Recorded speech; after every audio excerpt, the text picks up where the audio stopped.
10 গুণের নারীকে আল্লাহ তাআলা ভালোবাসেন। 10টি গুণ যে নারীর মাঝে আছে আল্লাহ তাআলা স্বয়ং তাদেরকে অনেক বেশি ভালোবাসেন।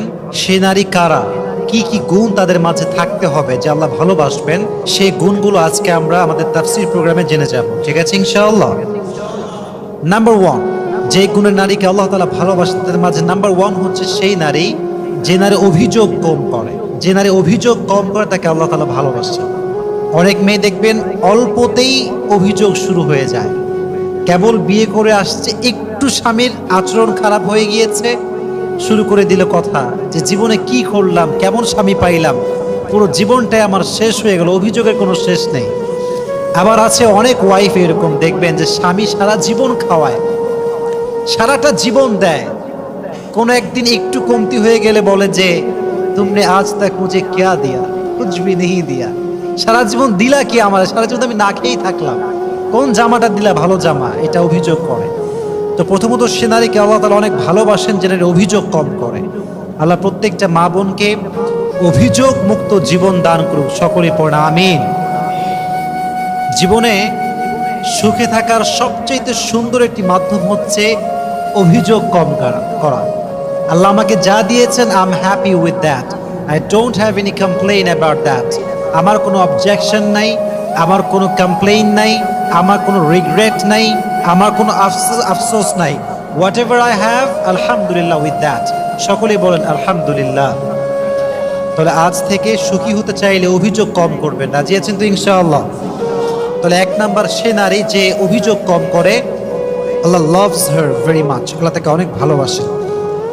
2 নাম্বার হচ্ছে সেই নারী, the women who is very patient, যে নারী খুব ধৈর্যশীল, তাকে আল্লাহ ভালোবাসে। মনে রাখবেন সবর হচ্ছে এমন একটি হাতিয়ার, সবরকে আল্লাহ তাআলা এমন একটি যন্ত্র দিয়েছেন যা কখনো ব্যর্থ হয় না।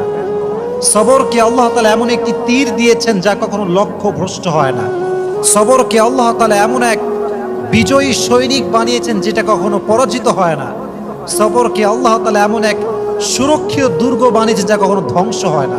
সুবহানাল্লাহ পড়েন। সবর এবং বিজয়ী এরা হচ্ছে দুইজন সহোদর ভাই। যে সবর করবে, যে পেশেন্ট হবে, ধৈর্যশীল হবে, তার সফলতা সুনিশ্চিত, এখানে একটু সন্দেহ থাকতে পারে। There is no doubt in it. So if you want to get the ultimate success, then you must have to be patient. যদি আপনি সফলতার চূড়ান্ত পর্যায়ে পৌঁছাতে চান, ধৈর্যের কোনো বিকল্প রাস্তা আর হতে পারে। নারীদের সবরের অনেকগুলো স্টেপ আছে, অনেকগুলো স্টেজ আছে, ধাপে ধাপে তাদেরকে সবরের পরীক্ষা দেওয়া লাগে। যেমন দেখবেন নারীরা যেহেতু আব্বার উপরে খায়, ভাইয়ের উপরে খায়, তাই তাদেরকে ফ্যামিলি সাপোর্ট খুব কম দেওয়া হয়। মনে করেন ফর এক্সাম্পল, একজন মেয়ে পড়ালেখা করতে চায়, বড় ডক্টর হতে চায়, আব্বা বলছে না পারবো না, হবে না, বাড়িতে বসে থাক। ধৈর্যের পরিচয় দেওয়া লাগবে। বিয়ে হয়ে গিয়েছে এমন এক যুবকের সঙ্গে যে গাঁজাখোর, মদখোর, স্বামী স্ত্রীর যে ভালোবাসার সম্পর্কটা বোঝে না, কিচ্ছু বোঝে না। পেশেন্ট থাকতে হবে, ধৈর্যশীল হতে হবে। বিয়ে হয়ে গিয়েছে মেয়েটার, শাশুড়ি অনেক খারাপ, এই ক্ষেত্রে সবরের প্রয়োজনটা যুবক ভাইয়েরা আছে না নাই? সবর লাগবে।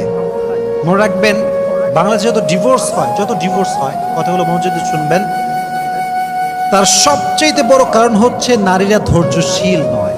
স্বামী ছোট্ট একটা কথা বলে এটাকে তিল থেকে তাল বানিয়ে দেয়। ঠিক কিনা যুবক ভাইরা? তাল